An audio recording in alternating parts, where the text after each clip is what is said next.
শেষ গানটা কি জুবিন গাড়ির কাহিনী। মঞ্চে আলোচ বলছে, হাজারো মানুষের ভিড়, সবাই অপেক্ষা করছে তার গানের জন্য।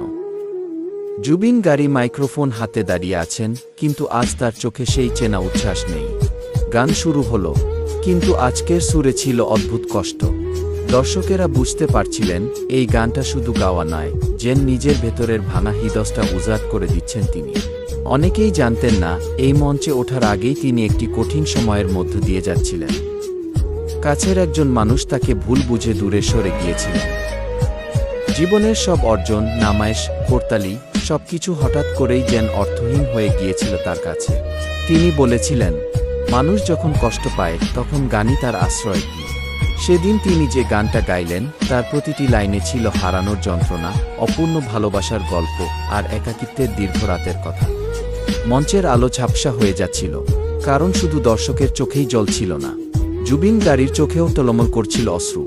গান শেষ হতেই কয়েক সেকেন্ড নীরবতা, তারপর পুরো হলো ভেঙে পড়ল করতালিতে। কিন্তু সেই করতালির মাঝেও তিনি মাথা নিচু করে শুধু বললেন, এই গানটা তাদের জন্য যারা চুপচাপ কাঁদে। কি সেদিন অনেক মানুষ বাড়ি ফিরে গিয়ে নিজের জীবনের কষ্টগুলো নতুন করে অনুভব করেছিল। কেউ প্রিয়জনকে ফোন করেছিল, কেউ মাকে জড়িয়ে ধরেছিল, কেউ পুরনো বন্ধুকে মেসেজ করেছিল। জুবিন গাড়ি হয়তো জানতেন না তার এক রাতের কষ্ট হাজার মানুষের হৃদয় ছুঁয়ে যাবে।